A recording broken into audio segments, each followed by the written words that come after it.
is a concept of freedom to contract. So I don't need to contract with somebody else if I don't want to. You know, you have the ability to decide not to enter the agreement. We were talking again at the coffee break about, you know, some of the contractual negotiations that are necessary in, you know, setting up a domain business. And in the end, you have the ability to walk away. I think there are only very, very limited circumstances where an entity can actually be compelled to make a contract with somebody else. And I think that part of that is also dealing fairly with, you know, handling similar groups of people in a similar way. It all depends as well about your market position, whether you have had a dominant type of market position. But I think if you're guided by principles of fairness and equity and treating similar categories of people in the same way and following your own processes, then you're probably going to be okay. I mean, yes, the equitable treatment should be there, but you cannot deny anybody who's requesting the domain and who is requesting it in equitable manner, because the registry is after all a custodian. According to Registry 1509, you cannot deny somebody who is requesting a domain if they're eligible. If they're eligible. Yeah, I think that view, it very much runs through CCTLD. I think CCTLD managers very much view themselves as trustees and custodians, and that again is a big difference, I sense, between the CCTLD environment and the GTLD environment. I think it's probably, so I think it's like working out what situations you wouldn't want to be making a contract with somebody in, making sure that you have planned it, give yourself, you know, as you know, lawyers will always want you to give yourself an escape hatch just in case you find yourself in a situation you haven't predicted. But generally speaking, that people who satisfy the eligibility criteria ought to get a domain. It ought to be a predictable process. But fundamentally, you can decide as you're creating the policies, subject to the constraints that you're working within, you can decide what to do. Okay, carry on. I'm sorry. Regarding the registration policies, if we are talking about one TLD, is it one policy set by the registry, for example, or we can have to one set by registry and another for the registry? So, well, yeah, there can be, so if you have one TLD like .pj, I made up one. So say we have a system of second level domains, like there's one for governments and there's one for businesses and there's one for individuals. Each one of those could have separate policies. I mean, you tend to find quite a restrictive policy in play for government entities. You want to make sure that people who are holding themselves out as government are actually government, and it's not just like, go for it, you know. But I think that the registration policy is for the registry to set. Now, however you do that is up to the local environment. The registrars will have their own mechanisms for dealing with their services and who they deal with, but they can't really create their own version of the CCTLD policy. They have to abide by that policy. It sort of flows down to them. Maybe add some restrictions, for example? I think I haven't come across that in practice, and normally they are bound, if you have registrars, they are bound to abide by your policies. So it wouldn't normally be, I haven't come across a situation like that in practice where registrars have added their own restrictions or changed it. So let's think about, so that's a very quick and very superficial view of who can be a registrant and the sort of things you might need to deal with. Then who might be a registrar? Anybody? Anybody in the country? Anyone who can do the job? these are different choices. So, for example, .eu has a requirement that registrants live within the European Economic Area, but actually registrars can be from anywhere. And some of the larger registrars are not from Europe at all. It again comes back to, what do I want the registry to be? Do I want it to be big? Do I want it to be sort of very local and compliant? And also, what are the constraints that are acting on me? What are the regulatory constraints? Is there something that I have to do? But I think that what we're seeing emerging over the previous decade or so is that there is a sort of, having experimented with completely open door with registrars, we do see that it's more normal to require a minimal level of technical competence, some, maybe some financial stability, some, but it all depends. You know, one of the most sort of vigorous discussions one has in the context of, say, ICANN accreditation for registrars is that the requirement for insurance cover is completely based on the practices and liabilities in North America, whereas in regions like the Middle East or Africa, the sort of the insurance cover is completely crazily over the top. And so one of the nice things about thinking locally is that you can really be targeting your local environment, what's normal, what would be, you know, are you going to really require all of your registrars to have a level of technical competence which is beyond the reach of many, or do you want to foster engagement more so? And you can do all of that through your policy choices. Do you worry about the honesty and integrity of your channel to market? Yes or no, or maybe, or in certain circumstances. These are things that are all part of your choices as you are thinking about your policies and what's going to achieve your objectives. I said technical competition doesn't matter for registries that have small registrars that use the registry interface.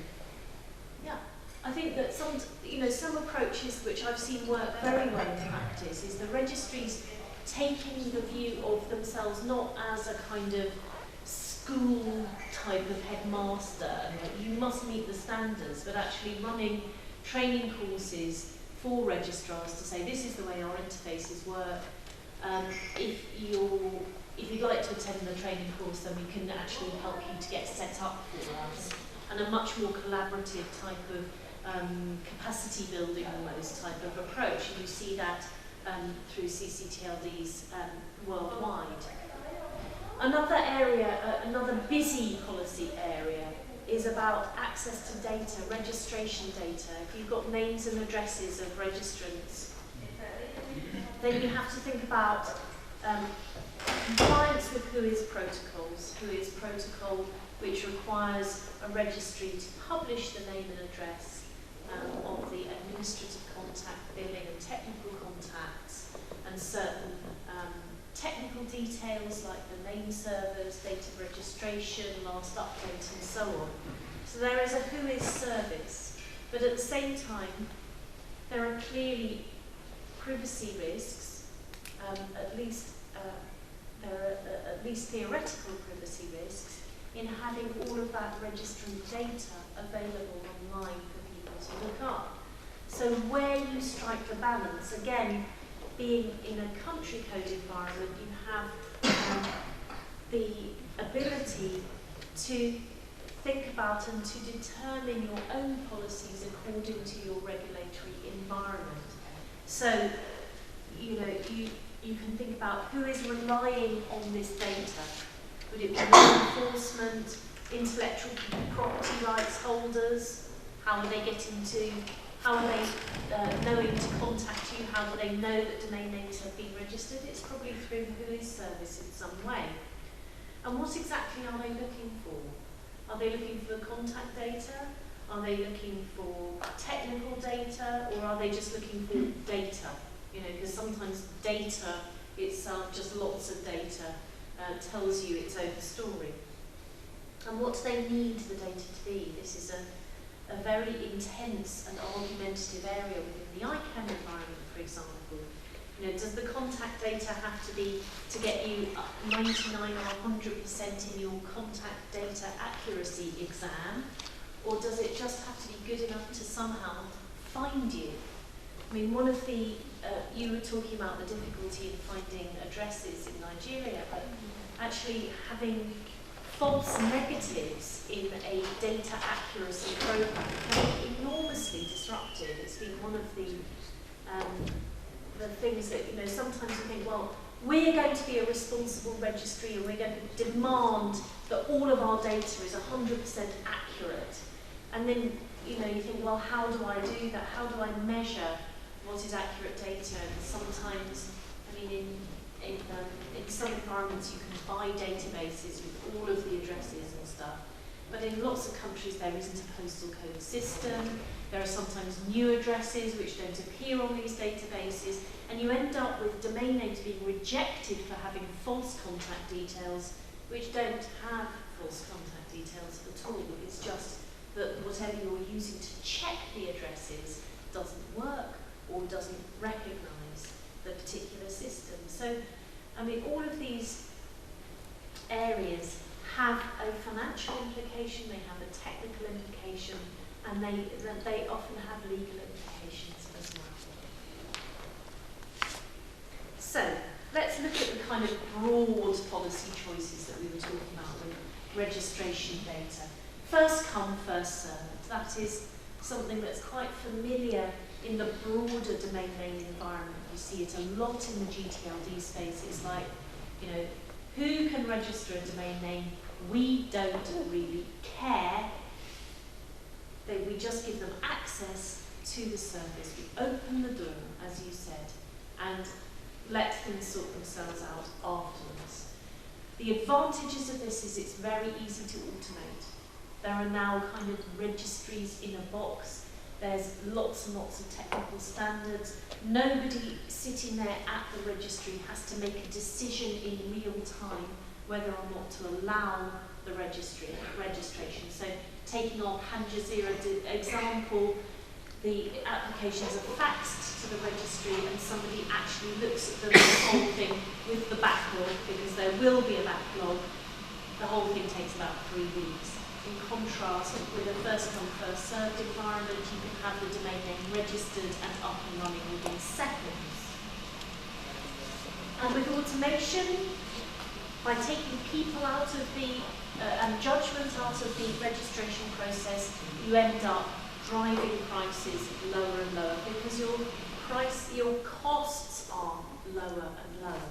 You don't have to deploy people to make decisions. You don't have to employ intelligent people to make those decisions. You just have to deploy a machine that hopefully works.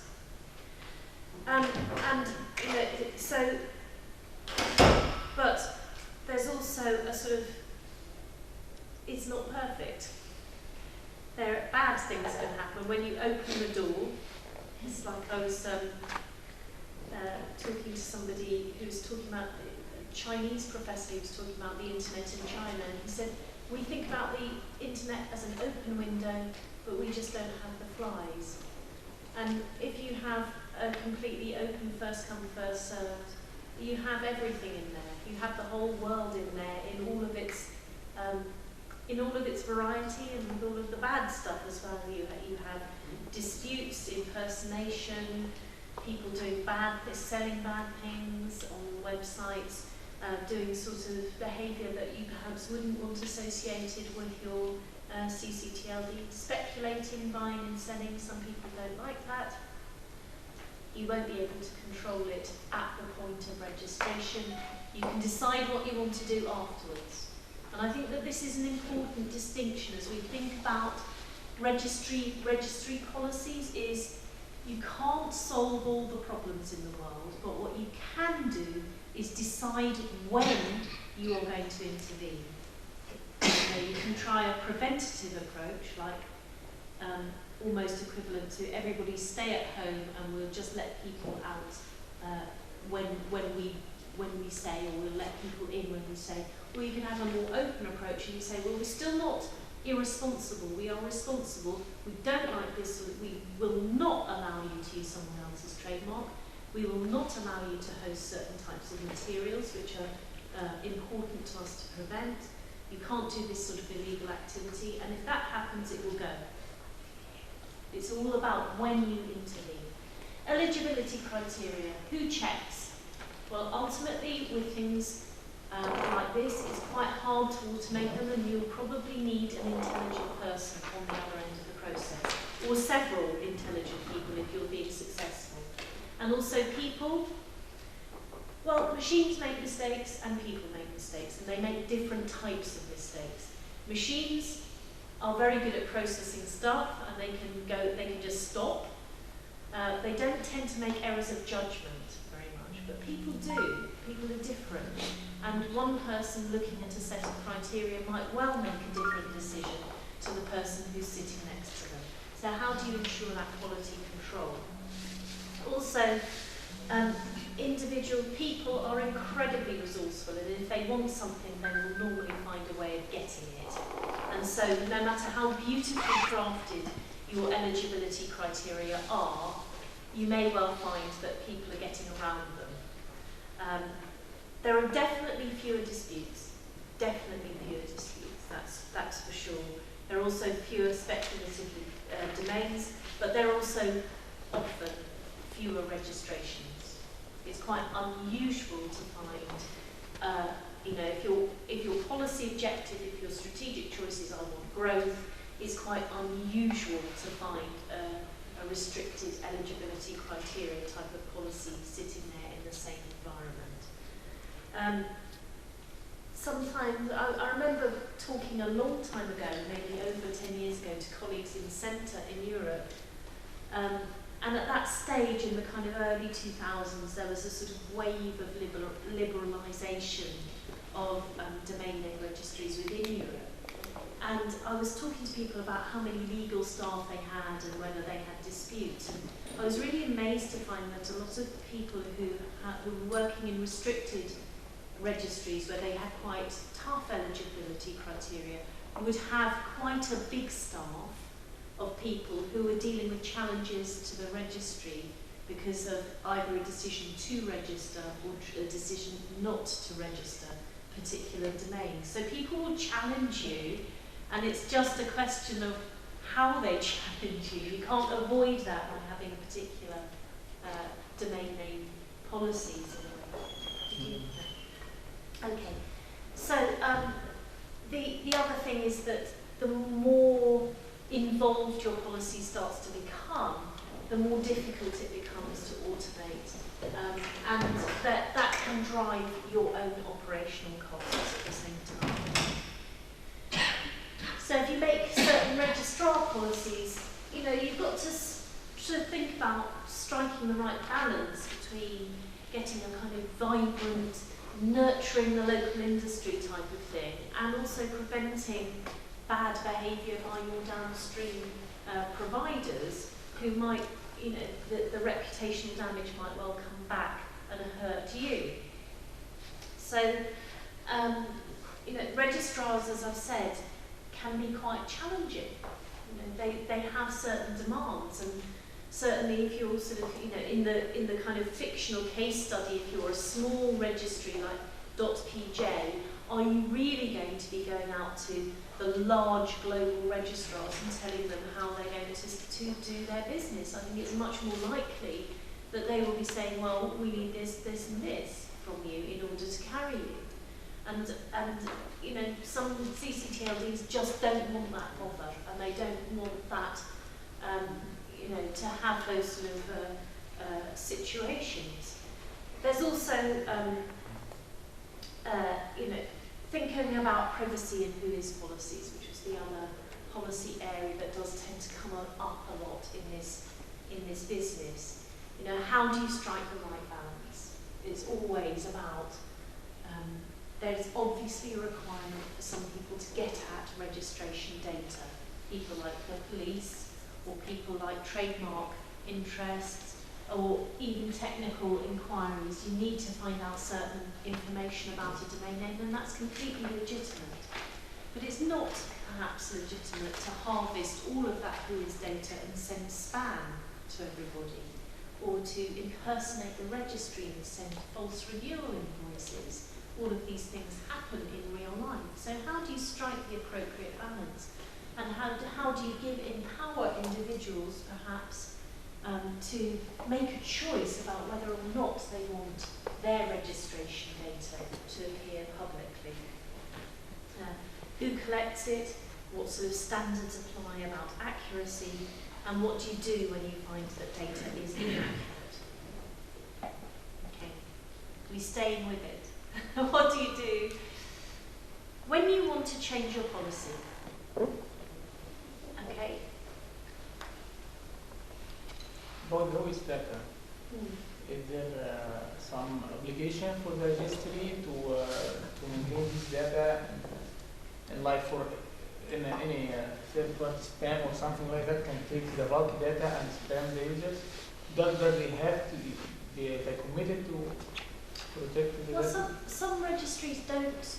Sorry, is your question, do registries have to provide WHOIS? Or They will provide it, but it's a matter of they hold a very large number of data for many customers or many registrants. yeah. So do they are committed to provide like protection for this bulk data to be taken away and misused or something? It very much depends on the laws and also the kind of regulatory environment that you're in. So if you're in the GTLD environment, there is a requirement for, say, open zone files, which we talked about earlier, that allows people effectively to go through and do masses of WHOIS lookups. Now, there are protections to prevent sort of use for marketing in those kind of bulk tools. But on the other hand, if you are if you're operating in an environment like Europe, which has very strict data protection and privacy laws, you've got kind of two things that are forcing you in different directions. And sometimes, say from the European end, but in the GTLD space, there are lots of tensions because there's a feeling that actually the legal requirements that you're operating under don't actually allow you to do what your contractual requirements oblige you to do, and that's a very difficult area. And it's something that plays out in different forms throughout the domain space. And really it's about how you protect, in what sort of levels of protection you decide to give or you are required to give to individuals. Yeah, GPs use contact proxy. That means That's right. every registrar, every contact have two sets of details. One that shows to public and the other for the administrator. If anyone from public internet wanted to send an email to the fake one inside the OS, the registry will automatically has this mail and forward it to the actual email. So the actual data of the user is disappearing from any other public. Yes, you're right that in some environments you do see quite a lot of use. It's not required at all. It's about probably up to 20% of registrations use a third party to kind of stand there publicly as the public details, and there'll be some sort of way of communicating with the registry. There is no commitment they have to use this, but it will be work much better for their customers. It's not only no commitment, there's no existing policy framework in the GTLD space at the moment covering the use of privacy and proxy providers. So some are very responsible and very good, and some just don't do anything at all. And it's an area, it's actually quite a difficult policy space to get right, particularly internationally. So let's say in our fictional case study that there is a sort of feeling that they want to change the policy in some way. The first thing to do is to work out actually whether the registry can do anything about this. Is there a regulation? We've heard about, well, the regulation doesn't allow us to do that. Who is actually setting the registry policy? And do you have a regulator? Do you have the ability to set policy yourself? I think my reflection on this would be, no matter what your regulatory environment is or isn't, you as the registry have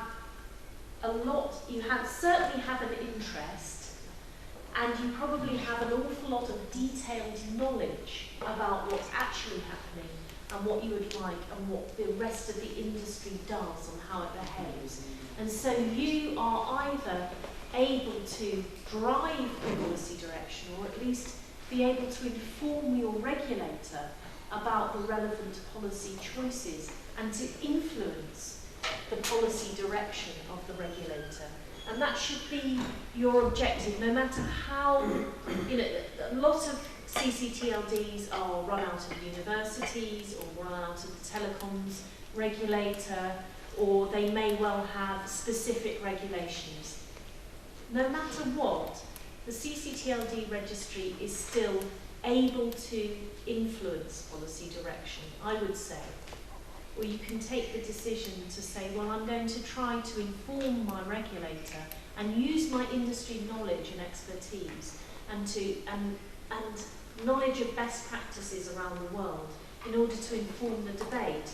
And I think that any policy change, whether it's done within the regulator or done within the registry itself, you have to kind of think about, well, who is going to be affected by this and who might we need to speak to about it. The regulator or government is an obvious choice, even if you're not formally regulated. So as a CCTLD operator, even operating without any formal regulation, you would probably always be talking and trying to talk to the government to understand their concerns and to make sure that you're not on their radar of something that maybe needs fixing. But the industry itself, what is the state of the industry in your environment? Are there industry people that you can bring together, find out what their needs are, find out what their experiences of selling other registry, domains that they like working with, and what would they expect from you, what they would hope from you. But also the end users, trademark owners, businesses. Again, are there relevant bodies that you can talk to, or is it just a case of actually thinking, well, who are the big businesses in my environment? Who would I like to be using my TLD? And can I come and talk to them, maybe ask for a bit of their time and just think about the way that they would like to see things running? Is there an active civil society network within your environment?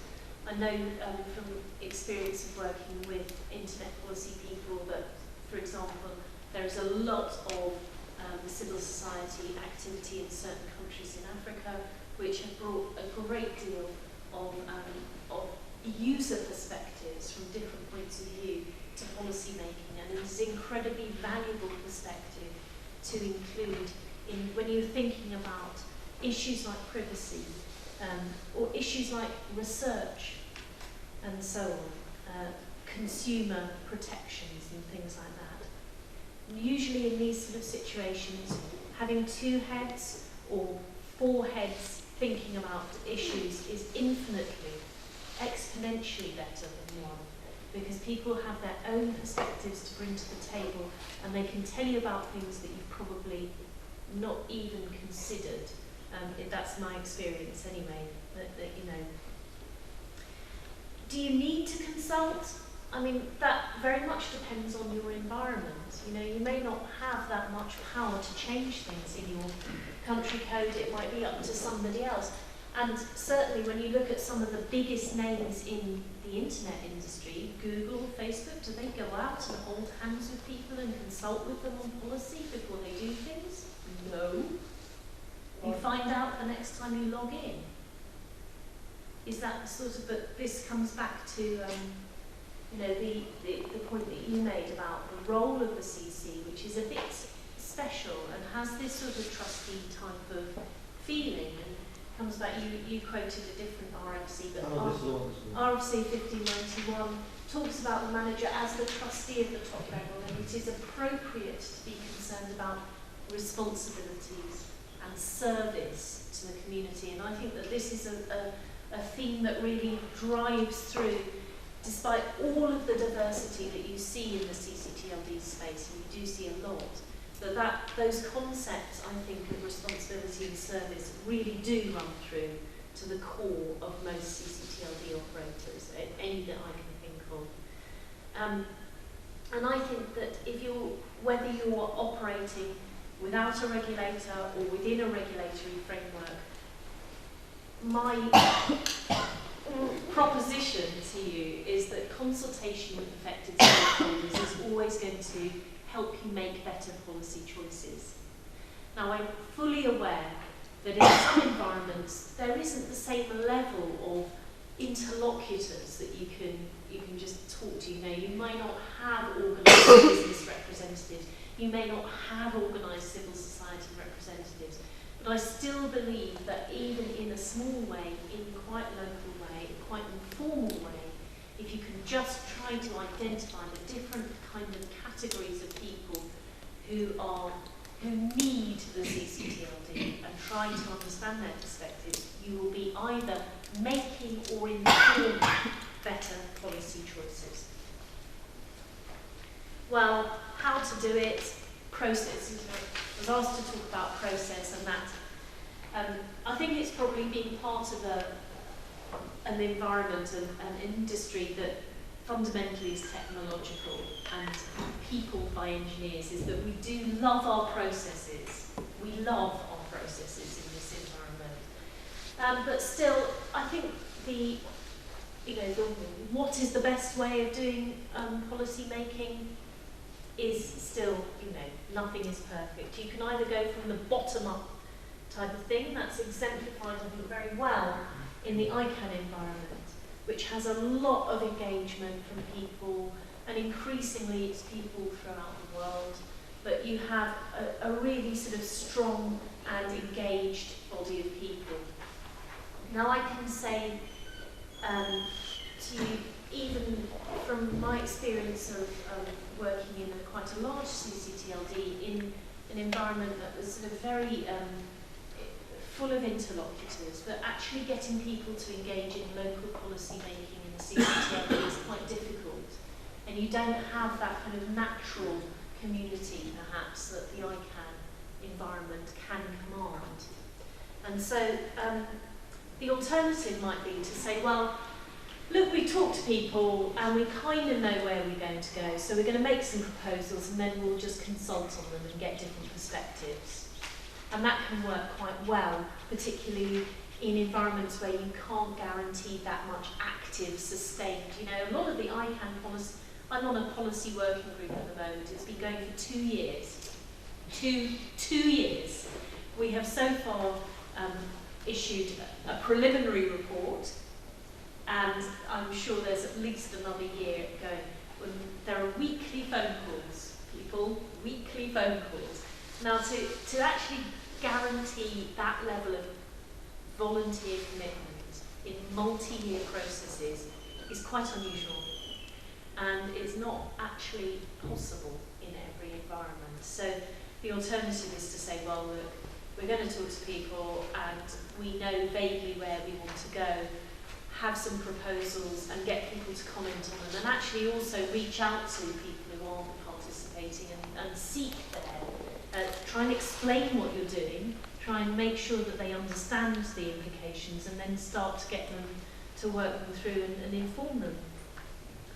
But I think that whatever you decide to do, however you decide to run the process, you need to try and think about identifying the different interests and be proactive. Try and actually go out. It's no good sort of sitting there going, well, we did our consultation paper and no one really read it and nobody talked about what they thought. So I think you have to, particularly in the early stages, you have to kind of go out and make sure that people have very short attention that they can give to something like CCTLD policy.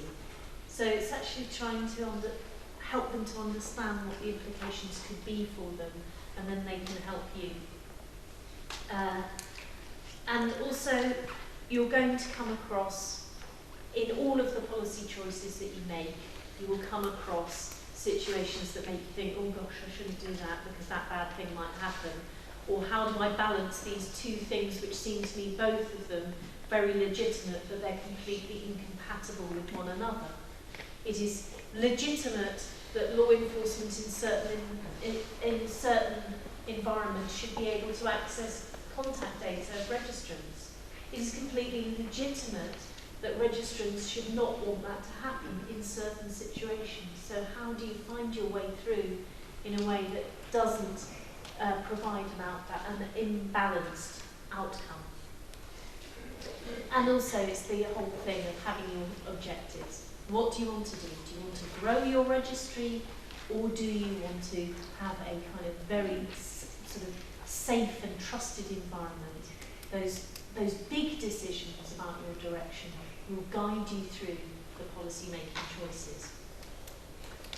So there are various mechanisms that you can use. You could publish written proposals. That can be very comprehensive, and if people have got time, they can go through them, but it does demand a lot of people. It means that they have to read through, let's face it, not the most interesting stuff in the whole world. It normally runs to pages and pages of stuff that might be full of acronyms and full of technical stuff. It's not everybody's chosen reading material. And also then they have to read it, process it internally, and write something intelligent if they're going to respond. And most people don't actually have the time or really want to do that. But if it does, if you can actually get people to give that feedback, and something again from the ICANN environment I'm constantly impressed by is the quality of public comments that comes in when there are even some fairly stodgy and lengthy written proposals. It's really amazing. So that's valuable feedback to get, and it's usually considered and high quality.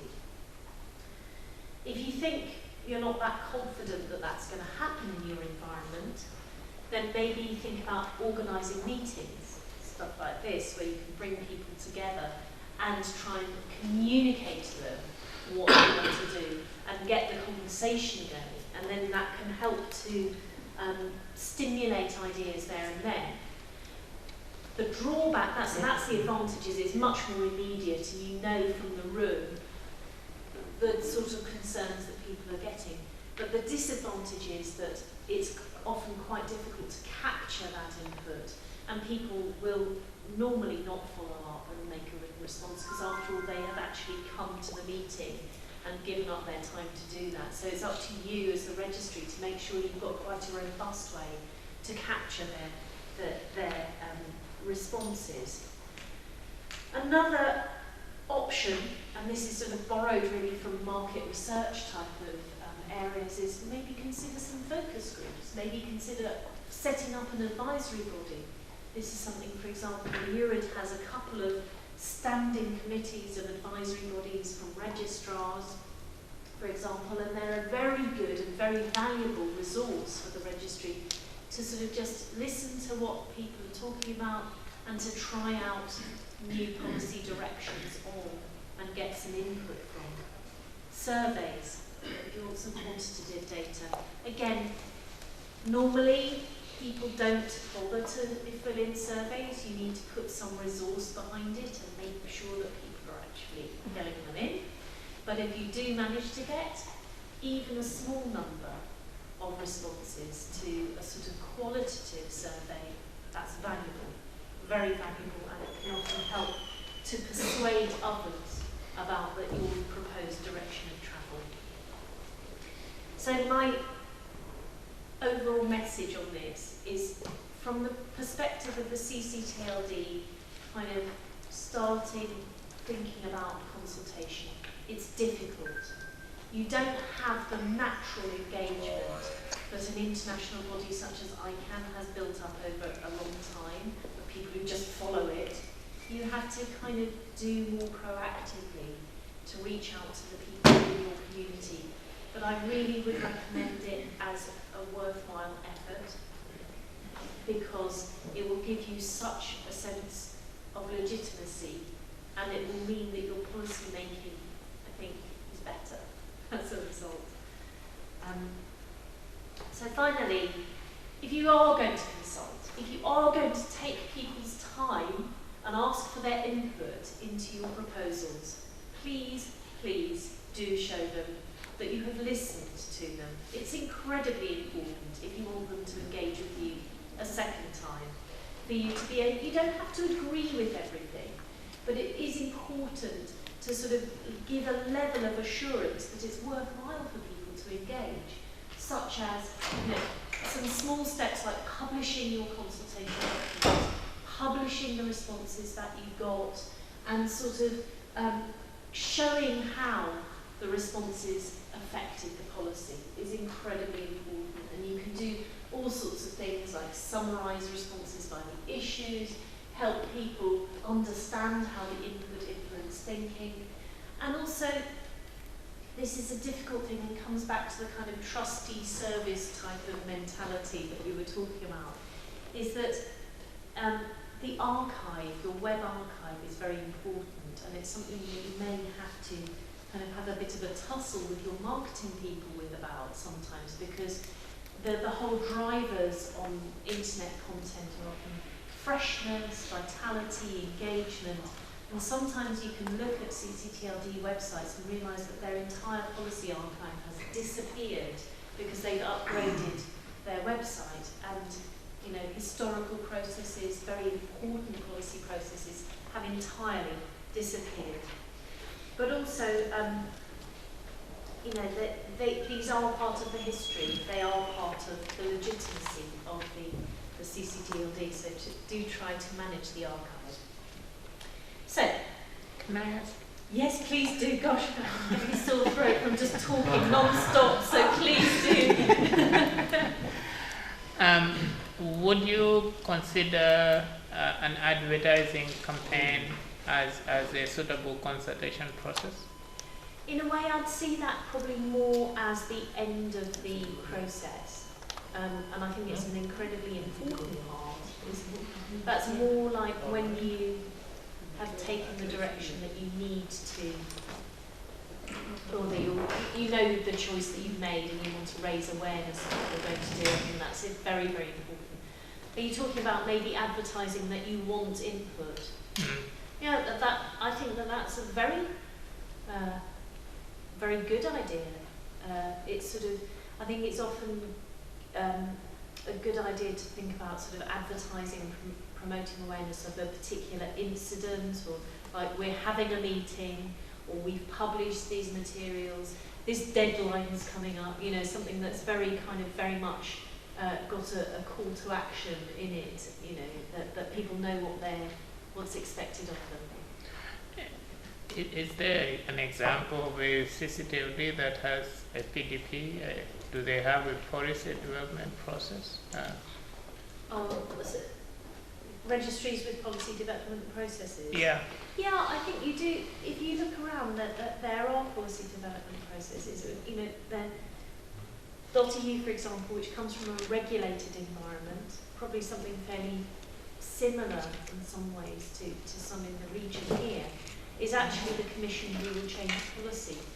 But the registry itself really helps to inform that policy, because the officials change, and it's not what they're doing. You know, they'll have a much larger portfolio of things that they're looking after, whereas the registry is doing one thing.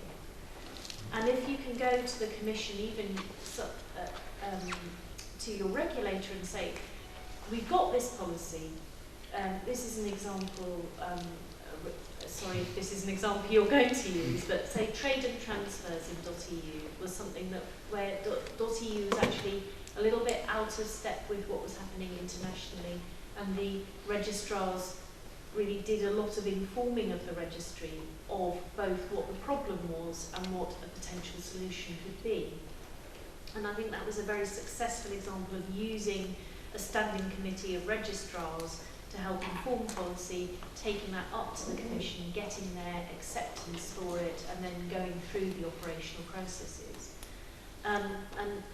So you will see some, I think the Dutch registry, for example, a few years back used to do kind of big domain days. You know, they would get people together and have very big public meetings on big issues like privacy or a particular direction.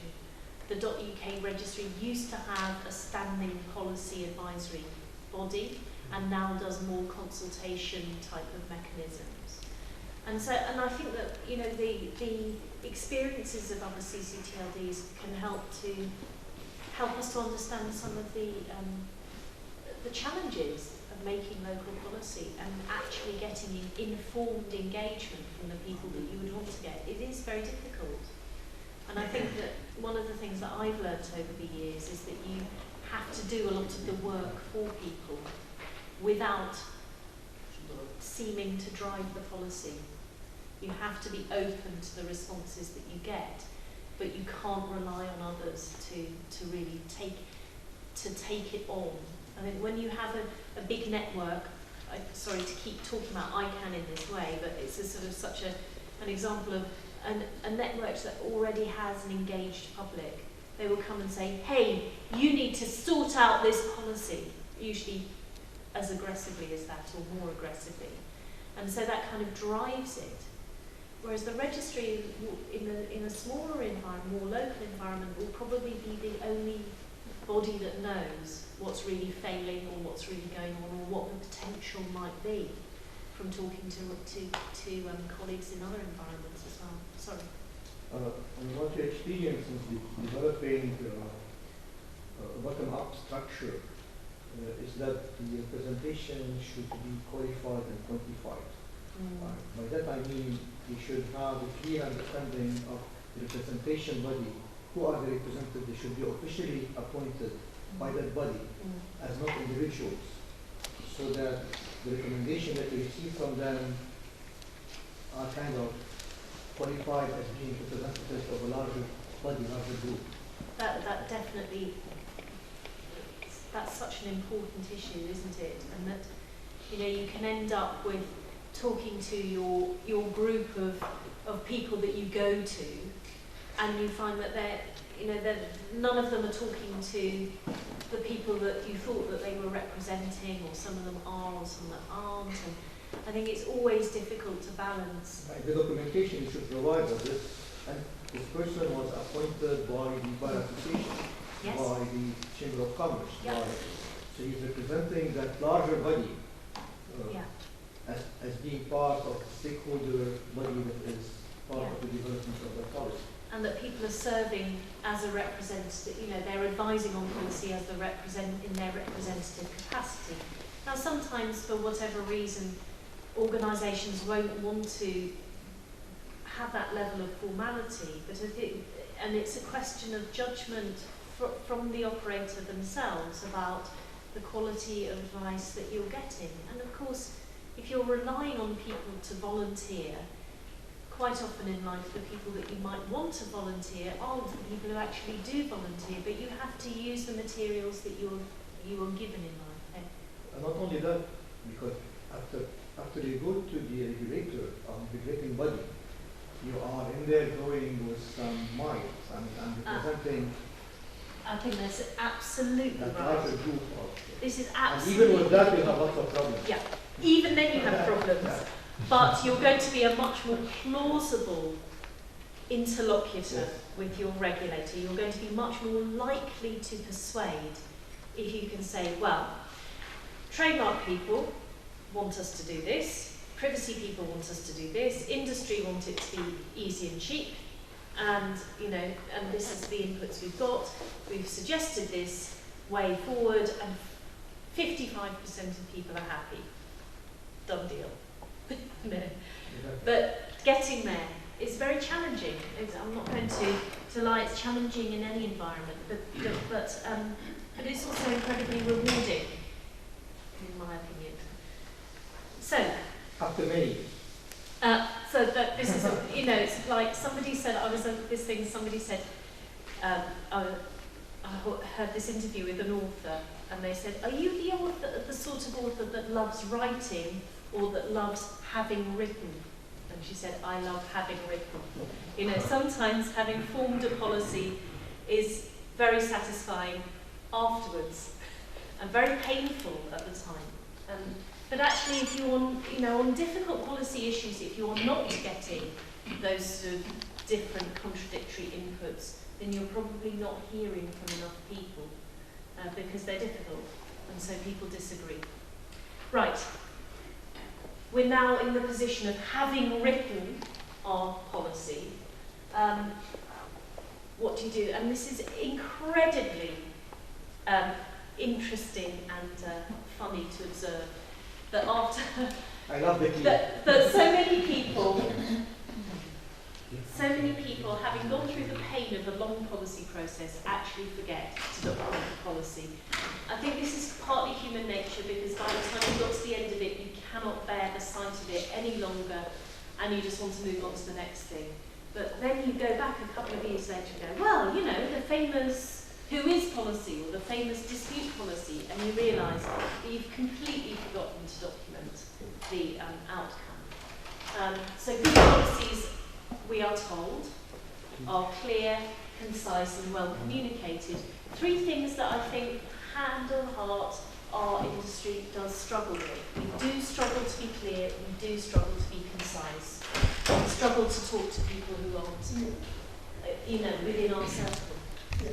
We talk about two main points. The approach of bottom-up, start from ICANN, and the other one, transparency. My question, if I suppose, may I use marketing plans inside the contract between registry and registrar and follow up the approach of bottom-up approach? Sorry, You said that? yeah. Start from bottom-up. So Yeah. inside the contract between... Can you require registries to? Yeah. Is that what your question is?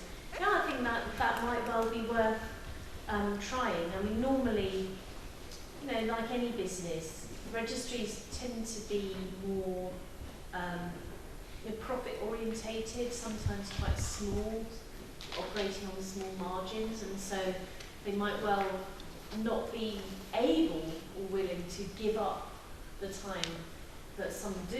You know, some registries are really active in the policy, registrars are very active in the policy space and do participate.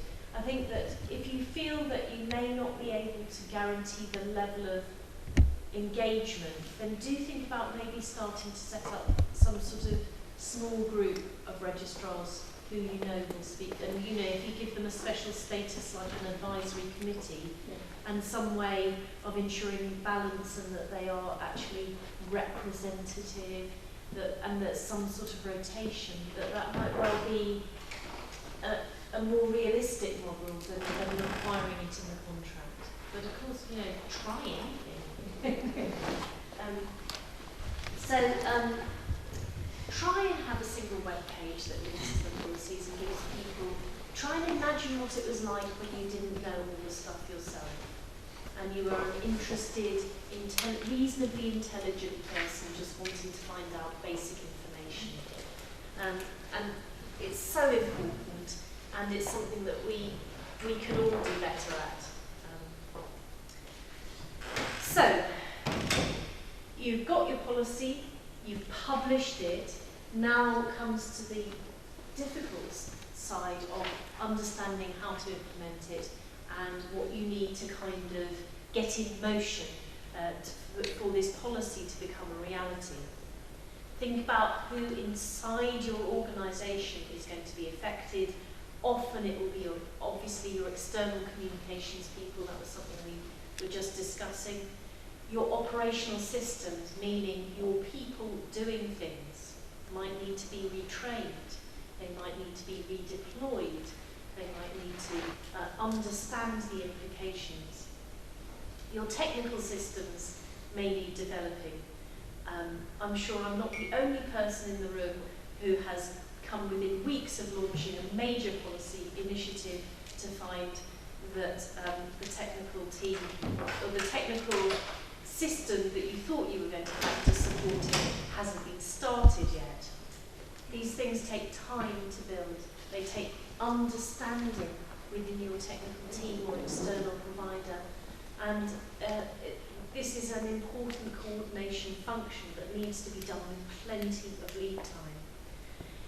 Your key partners, registrars if you have them, law enforcement, governments, they all need to be aware in time that things are going to happen. It's no good to anyone to be told, you know, on a Tuesday that on the following Thursday everything is going to change.